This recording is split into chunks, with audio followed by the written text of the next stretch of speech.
ශ්‍රී ලංකා කණ්ඩායමත් ඕමානයත් අතර ශ්‍රී ලංකාව සහභාගී වන දෙවන තරඟය හෙට පල්ලේකැලේ ක්‍රීඩාංගණයේදී උදෑසන 11ට ආරම්භ වෙනවා. ශ්‍රී ලංකා කණ්ඩායම මෙම තරඟයේ ජයග්‍රහණය කිරීම ගොඩක් වැදගත්. මොකද මෙම තරඟාවලියේ දෙවැනි වටය දක්වා යෑමට නම් ශ්‍රී ලංකා කණ්ඩායම තරඟ 3ක් ජයග්‍රහණය කළ යුතුයි. ඉතින් මේ තරඟය ගොඩක් වැදගත්.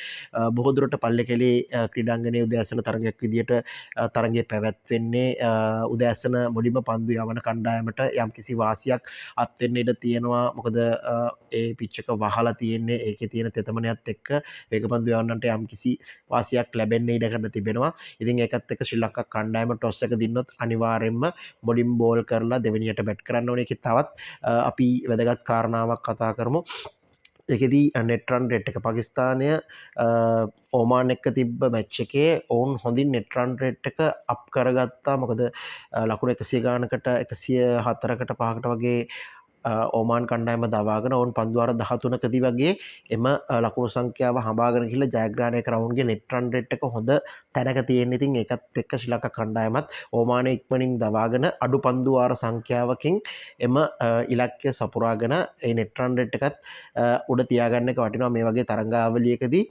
අපි දන්නේ ඉදිරි තරඟවලදී කොහොමද වෙන්නේ කියන එක. ඉතින් ඒක හින්දා ඒ ගැනත් අවධානය යොමු කළ යුතුයි. එකත් එක්ක ශ්‍රී ලංකා කණ්ඩායමේ ක්‍රීඩා කරන 11 දෙනා කොයි ආකාරයට වෙයිද කියලා අපි බලමු.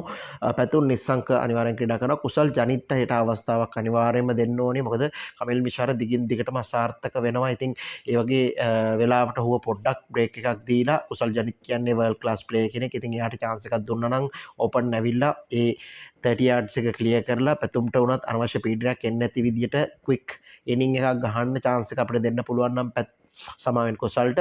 ඉතින් ඔහු ඒ දේ කරලා දෙයි. මොකද ඔහුගේ තියෙන අත්දැකීමත් එක්ක. ඉතින් ලෝකේ හොඳම ටෙස්ට් ඉනිම ගහලා තියෙන්නේ කුසල් ජනිත්. ඒක ඉතින් ඊටමත් වේගෙන් ගහපු ඉනිමක් විශ්වත් එක්ක. ඉතින් ඊට අමතරව කුසල් මෙන්ඩිස් පවන් රත්නායකට අවස්ථාවක් දෙන්න ඕනි. මොකද මම මුලදී කිව්වා පවන් රත්නායක මේ කණ්ඩායමේ සිටිය යුතු නැහැ කියලා. හැබැයි දැන් ඔහුට අවස්ථාව දීලා තිනවා. ඉතින් දැන් ඔහුට එක තරඟයක් දෙකක් දීලා එළියට දාන්නත් බෑ. ඔහුට අවස්ථාව දෙන්න ඕනි. ඊට පස්සේ අංක 3 ස්ථානයේ දුනිත් වෙල්ලාලගේව අපි පාවිච්චි කළ යුතුයි. මොකද මේ ඒකත් එක්ක ගොඩක් බැලන්ස් කරන්න පුළුවන්. මොකද දුනිත් කියන්නේ හොඳට පන්දුව දකින ඉතාමත්ම කඩිසර ක්‍රීඩකයෙක්. ඔහුට මේකේ වාසිය ගන්න පුළුවන්. මොකද ඔහු ස්විප් පාරවල් එල්ල කරනවා, කට් පාරවල් එල්ල කරනවා.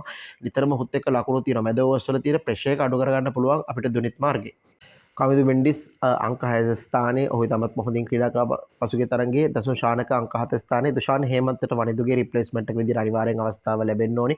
ඔහු හොඳ දෙයක් කරයි කියලා විශ්වාසයක් තියෙනවා. අපි බලමු. දුෂ්මන්ත චමීර අංක 1 වේග පන්දු යවන්න. ඒ වගේම මහේෂ් තීක්ෂණ සහ මතීෂ් පතිරට මෙම තරඟයේ ක්‍රීඩා කරයි කියලා ක්‍රිකට් සජී විශ්වාස කරනවා.